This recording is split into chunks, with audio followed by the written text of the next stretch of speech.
Somewhere along the way, something broke. A relationship, a belief, a version of yourself you learned to survive as. And no one really tells you what comes after that. This is After the Breaking, stories of what we rebuild after life breaks us. Because healing isn't about becoming someone new. It's about returning to who you were before the world told you who to be. Tell me if this sounds like you.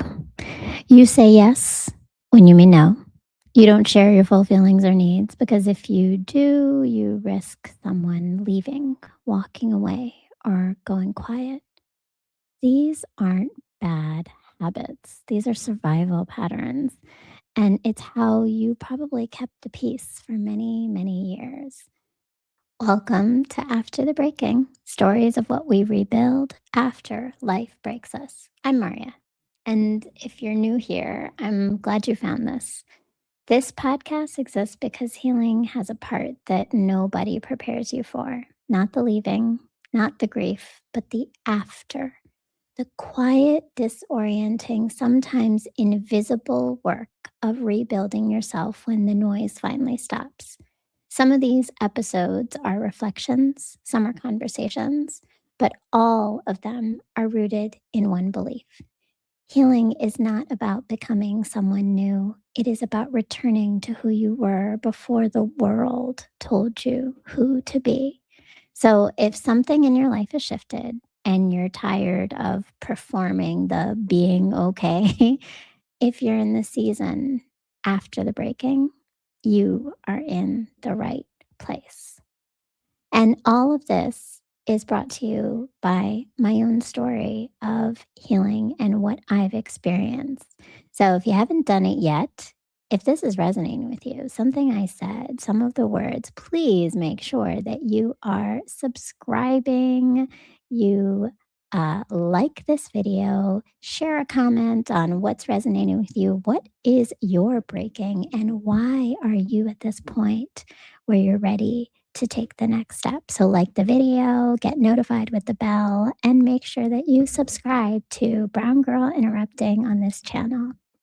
So, after the breaking, what happens? Well, I want to really focus in today on this idea of how we shrink to protect ourselves. And yeah, it's a pattern. It's a pattern. And I'm speaking to you from having this pattern, from being married for 17 years and for 17 years living this pattern with first my husband, who through the emotional abuse of 17 years, I had to, for survival, to be able to show up and raise my 4 children. And now, as I have been gone and divorced from this marriage for 8 years, it is the aftermath. It's showing up in every relationship I have as patterns that I have had to unlearn. And some days I've made a big accomplishment and gotten through them. And some days I realize how ingrained these patterns are. So me talking to you here is to help you to get through it. That's it, to help you get through it, because we need community to heal. We need guidance sometimes, and we need to know that the invisible things that nobody else can see, but we feel inside, have names, have an impact, and are real. So I'm here with you to share it, to talk about it. So please make sure, if you haven't done it yet, again, follow, like, share with me, leave a comment. I want to start with this first one, right? So the shrinking started as protection. I know it did for me. I didn't go quiet because I was weak. I went quiet because I learned that when I spoke up, when I said what I felt, when I expressed a need, it was wrong because the mood shift, and they withdrew, they silenced, they walked away, they shut me down. So what I learned, and what many of us learn, is that so if I say what I really feel, what I really need, I get hurt. So I'm not going to say it. I'm going to hold it in. I'm going to stay small. I'm going to stay safe. And for 17 years, I did that. And then after that, I did it with my children because I wanted to stay safe, because I didn't want them to walk away. And I did it with relationships because I wanted them to stay and I wanted them to love me. And so we've convinced ourselves that shrinking is protection, but all we're really doing is delaying the pain, because the more you shrink, the more you don't speak on what you really feel and need, you're losing yourself. All right. So here's the next piece. The other thing is that there's fawning, right? Fawning. Okay, I want to talk to you about fawning. Fawning is, and many of us know the idea of the amygdala hijack, or let's put it in layman's terms, fight, flight, freeze, right? Know those things, right? When we get triggered, when something ignites us, we go to fight mode, we want to leave in flight, or we freeze. However, there's another piece of that.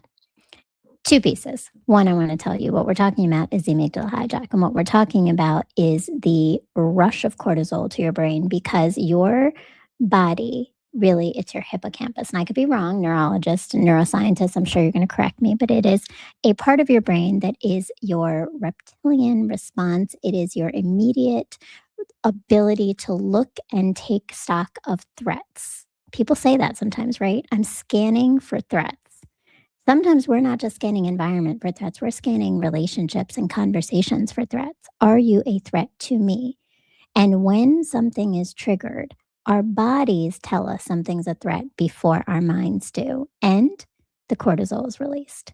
So what does our body do? Our body responds to the cortisol being released, which is that now we have no space for anything but to do four things potentially. We freeze, we run, flight, we fight physically with words, or we appease. And appease is the one that looks like we're not threatened, that looks like we're just the nice people, that looks like we're easygoing, that often can be interpreted as she's a doormat, he's easy to please, there's not much you have to do, or it doesn't really matter what you do, they stay. Appease is fawning. It's how some of us have learned to keep love in our lives. Appease. So I'm thinking that this is showing love, because I'm not rocking the boat. I'm not telling you what I really need or what I really feel. And what really you're doing is you're performing. You're performing this idea of like okayness. I can make myself easier for you to palate. I can make myself quiet so that you don't feel like I'm questioning your manliness or your needs. I can make myself shrink so that you don't feel uncomfortable by my discomfort or my expectations. But all you're doing when you appease is training yourself to think that's the only way that love will stay. That's the only way to show up, and we're losing ourselves. And I'll tell you, I learned this. I learned this through probably really how to get through it through my kids. And it was heavy and it was hard. And it started when they went after the divorce. After the divorce, because they inherited the behaviors they watched growing up from the man who raised them. And many of those behaviors were to react and leave when something you heard was uncomfortable from someone like me. It was me. I don't know if it's anybody else, so I can know it's me. And they did it, and they'd done it many times. And so, between a pattern of experiencing it for 17 years in a marriage to a pattern of seeing it happen for years after the marriage to relationships where now I had internalized that is the only way to be. I had gotten to a point where I didn't even know any other way. Being my full self was dangerous. So I'm going to take a little break here and I'm going to shift gears because this all led me to write a poem. I'm a writer. I'm gonna stick it in the chat here as well, so you can. Oh, you can't see it. Never mind. I'm gonna remind you to go to my Substack and go check it out. But this is a poem I wrote that is all about this idea of what happens when we don't feel like we can show up in our fullness, and we're searching for love from the people around us, but we don't believe it can happen because we don't believe we can be loved in our mediocrity. So this poem is called Love Me in My Mediocrity. And I would say it was dedicated to all those powerful, independent women who really desire to be loved in their softness and live in that softness, feeling safe again. So if that's your space, if that's who you are, this might resonate with you. And it's connected to what we're talking about here, which is the idea of why we shrink and how we shrink and what the impact is. Love me in my mediocrity, not just when I'm lit like sunrise, swagger sharp, head turning, words that slice clean and glitter, laugh lines wide with certainty. You love me when I'm bloom, bold, brilliant, honey slick with power, when my thoughts stir rooms and my warmth wraps your ache in silk. But can you love me in my mediocrity? When my face is bare and the mirror feels unfamiliar, when teas and sweats tell a softer story than sequins or selfies ever could, can you love the woman who still fights with her reflection, unsure if she's proud or resentful of who she sees, whose attempts at exercising reveal a body older than she planned for? Love the overthinker, the one who double checks her worth and whispers, who forgets song lyrics and needs guidance to be culturally cool. Love the woman who analyzes words, tone, and movements for an exit strategy when affection from the past has always been a threat to be whisked away on whim. Love me in my mediocrity when my clumsy comes out and I stumble on words or feet, when my gentle voice sharpens, frigid from too many unmet promises, when the girl inside still flinches at the sound of forever. Love me when I break, when I cannot carry one more thing, not even myself, when my daggers aren't just words, but memories I never asked for. Love me when my softness slips, when I mother with mistakes and survive on second guesses. Love me in my frugality, not as failure, but as a woman who knows what it means to hold it all together, paycheck to paycheck through hustle and prayers. Love me in my mediocrity when I admit that I've only read 20% of the books that surround me, but I carry stories in my bones that no library could ever hold. Love me when tech talk sounds like thunder and my finances scare me into silence. Love me when I ask, when I don't know, when I need help. Love me in my mediocrity, because this is where the truth lives, in sweatpants and scars, in all the undone parts, still learning how to bloom again. Because I am not just your brilliance, I am your question marks, your quiet, your chaos, your bruised soul. Love me in my mediocrity, not despite of it, but because of it. Because it takes strength to be this soft, because I have held up the world for 27 years and now I just want to be held. That's the poem.